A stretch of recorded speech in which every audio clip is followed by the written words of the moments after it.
right, well, man, introduce yourself, please. Yes, sir. My name is Kent Shelby the second, a.k.a. Big Shelby. Standing a chess man, however you want to call me. You hear me? Failure is not an option. Yes, Lord, I shall receive. What we doing out here in Miami, man? What we doing out in Miami, man? We working. For one, we enjoying the scenery. We enjoying the moment. We just grateful to just be in this present. But by us enjoying it and being grateful, we still working because we got a lot of shit to accomplish. It ain't nothing to just be stagnant about, settling, man. We out here living, but we working. Shit got to get done, for real. So what you trying to do out here in this world, man? To be honest, bro, you know, I just want to, you know, inspire.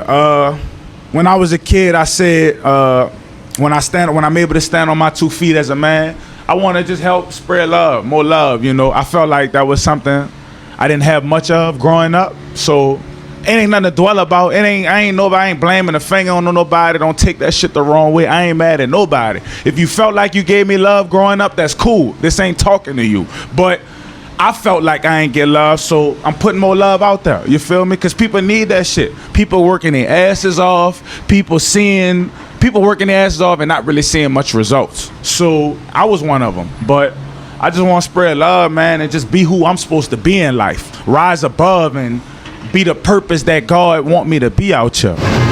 So where you from, man? I'm from New Orleans, Louisiana, NOLA. You know what's I'm, baby.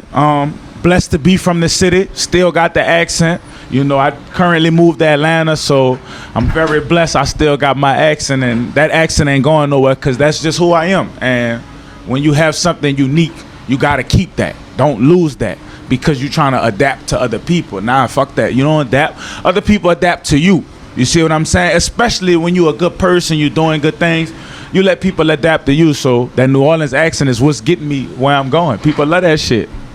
What's special about New Orleans, man? What's special, man, is, you know, it's like, it's the culture, man. It's like, it's a party city, man. It's like you got Mardi Gras, you know, you got so many festivals. You got so many things where it's like you come out there, you like, damn, it's a whole different world out here.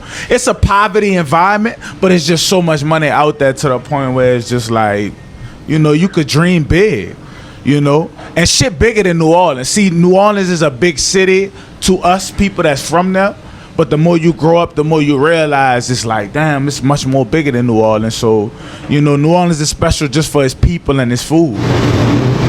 You see, you play some sports though, right? I sure did.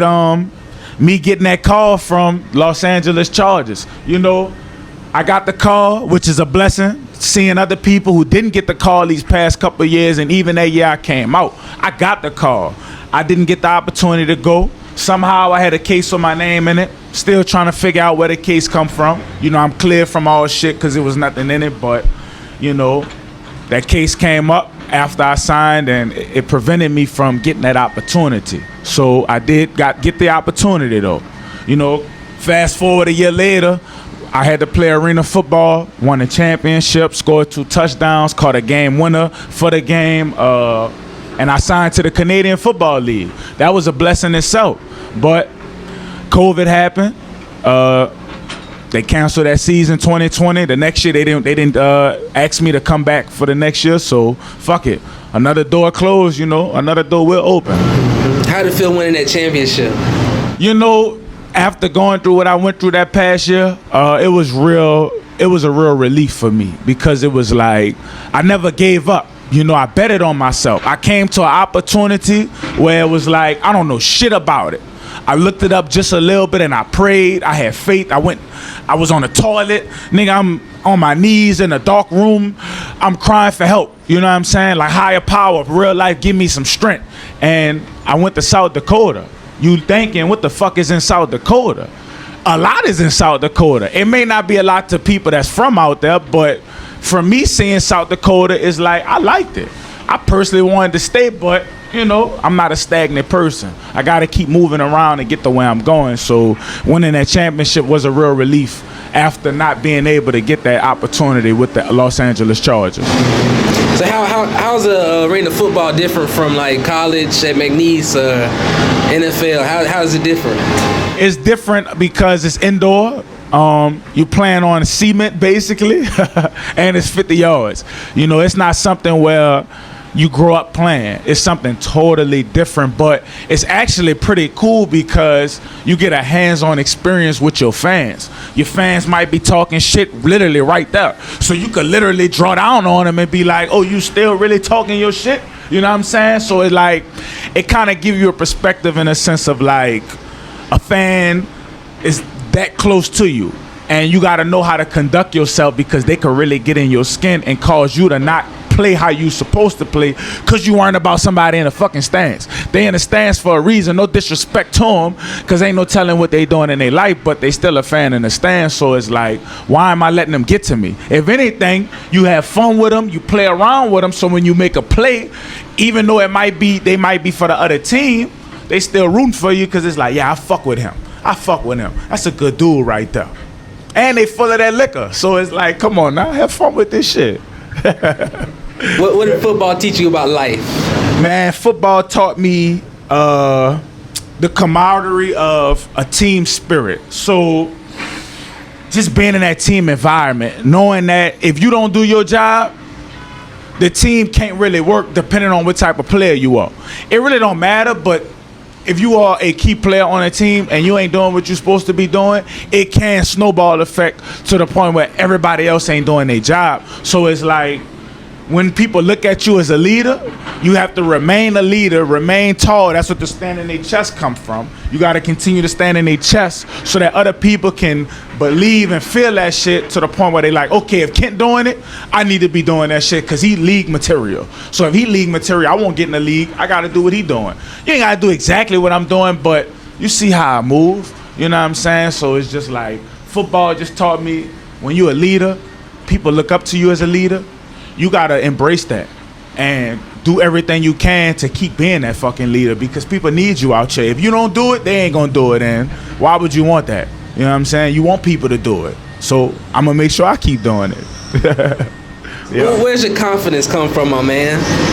My confidence come from me being young, people taking that shit from me. You know who the fuck you are. I ain't hiding from you.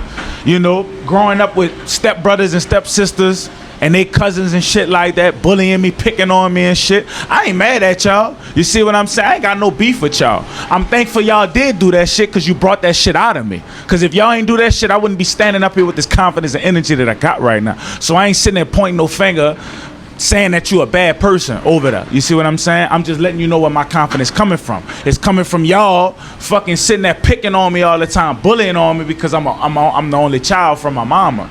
And my mama go with y'all fucking, you know what I'm saying, y'all uncle, y'all dad, or whatever the case may be. So that confidence come from that, but also too, it just come from the inside also. Like, I was just really born with that shit. Like, you know, I'm the chosen one. I really believe that.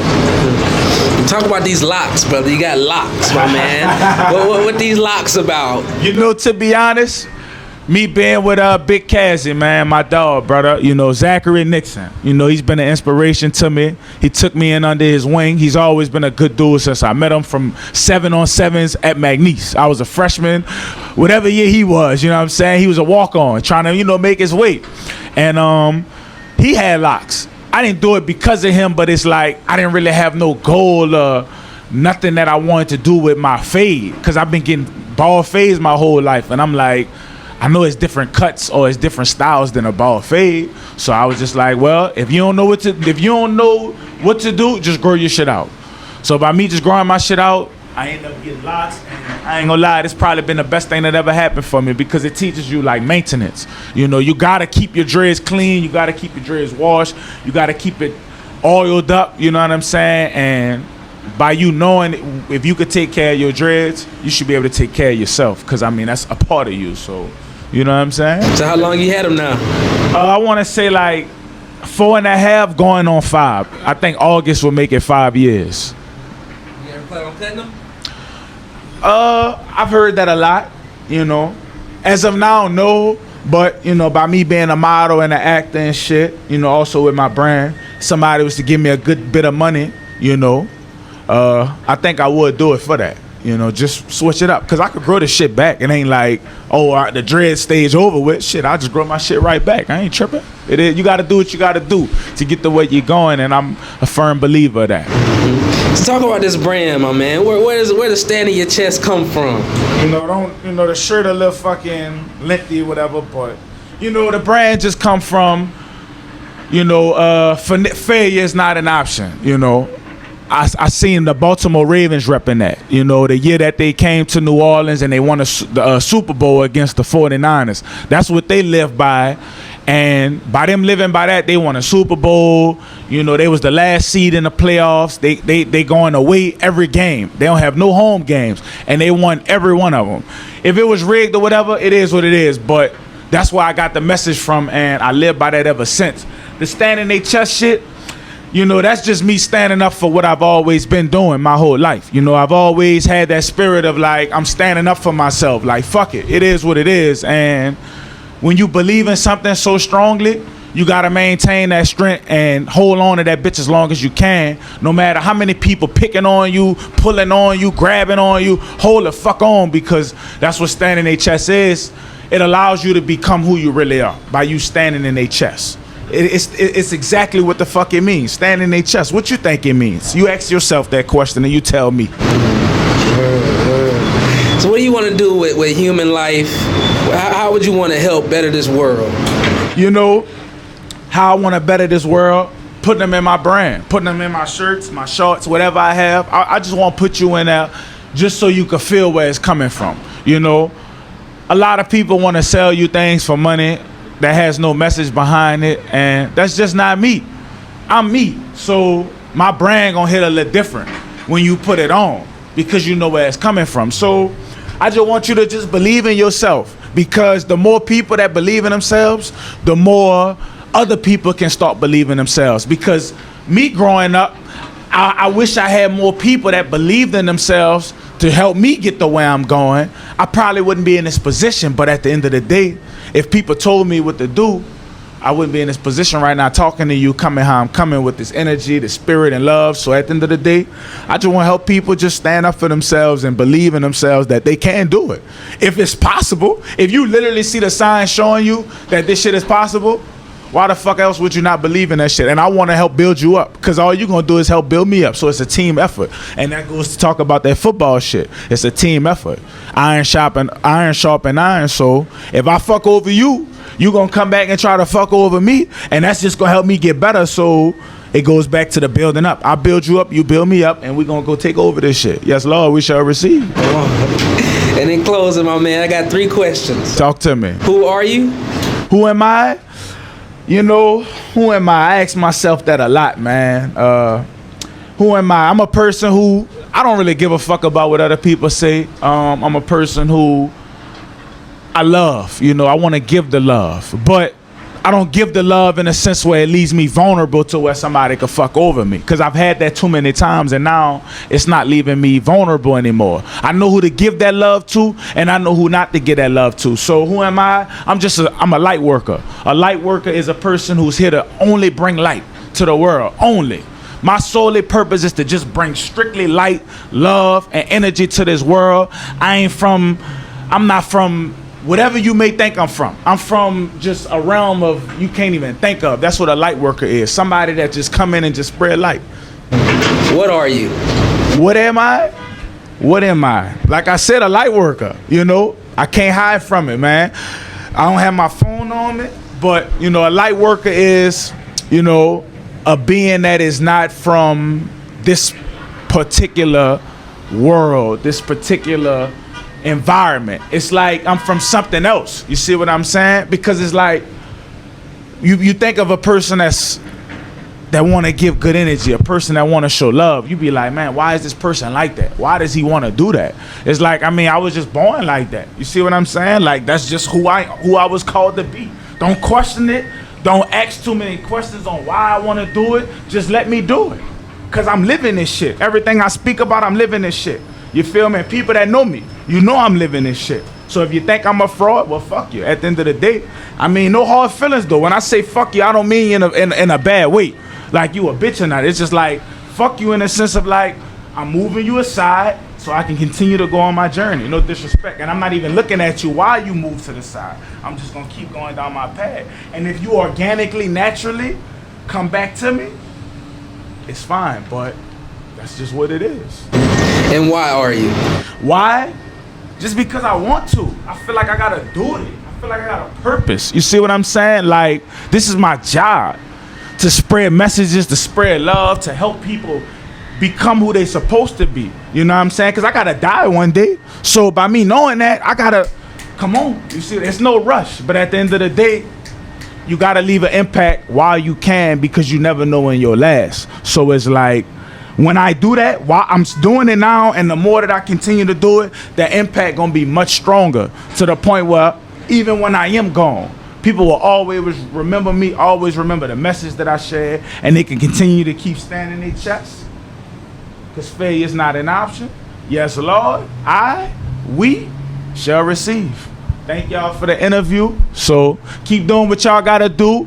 You know, if you out there struggling, you out there going through hard times, you need that shit. You need to go through that shit, because that's the only fucking way you gonna come out that shit. So don't look at it like, man, I keep getting setbacks, I keep falling in the same trap. Good. Keep falling in the same trap, because eventually, if you're supposed to get out of it, you will. And keep scratching and crawling your way out there, motherfucker, and don't settle. Don't give up. Thank y'all.